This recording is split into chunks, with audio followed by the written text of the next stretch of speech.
The first trailer for Shang-Chi and the Legend of the Ten Rings has been released by Marvel, and it has action, martial arts, and Razor Fist? But who is Shang-Chi and what is the Legend of the Ten Rings? This is Exasperated Nerd Explains.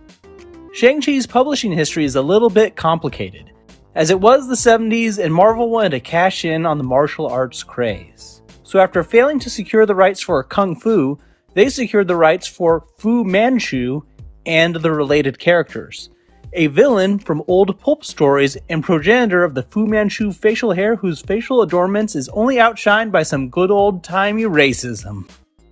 Whoops. Anyways, Marvel created Shang-Chi as the son of Fu Manchu and a powerful martial artist.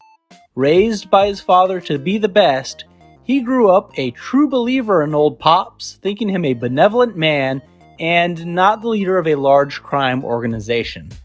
After assassinating someone for his father, in his defense, Shang-Chi thought they were evil. He learns the truth and vows to stop his father at every turn. Most of his stories focus on stopping his father's plans, henchmen, and organization. The rights to Fu Manchu and other related characters reverted back to the original author's estate, and the complications with the racist overtones led them to reveal that Fu Manchu was an alias and his real name was Zheng Zu. Either way, Shang-Chi has been around since the 70s, being parts of various teams, and is one of the most powerful heroes that does not have any superpowers, other than an ability to manipulate his chi to reach greater heights. He has bested several powered individuals in single-handed combat.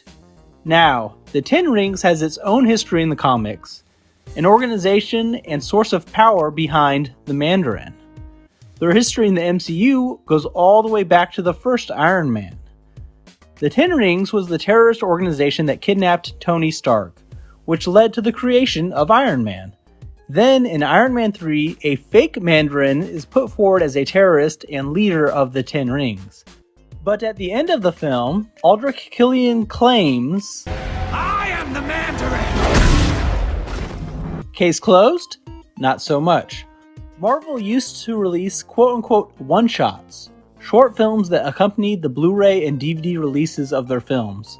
One of these included the phony Mandarin and revealed that the MCU had a real Mandarin that Killian had co-opted for his schemes, and the real Mandarin was not pleased. For this movie, they have changed Shang-Chi's parentage from Fu Manchu, or Zheng Zu, and turned him into the son of the Mandarin. From the footage, the Mandarin appears to be immortal and runs the Ten Rings organization. In the comics, the Ten Rings are also literal rings that adorn the Mandarin's fingers, each with their own distinct power. In the trailer, the Mandarin appears to wear 5 rings around each arm, which appear to be a power source, increasing one's fighting ability. It seems likely they think this will make for a better fight at the conclusion of the film with hand-to-hand combat, instead of having him shoot lightning, fire, and other various beams at Shang-Chi.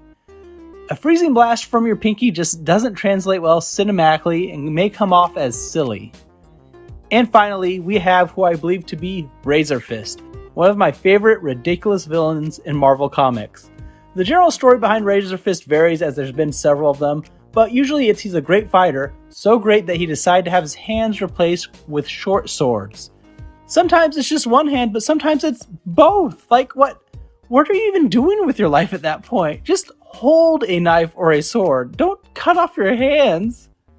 Anyways, what did you think of the trailer? A kung fu martial arts movie is kind of a departure, but with the Mandarin appearing and its connection to other MCU properties, I think it will get people to watch. Are you looking forward to it? Please let me know in the comments. Please like the video and subscribe for more content. Thanks for watching. Bye.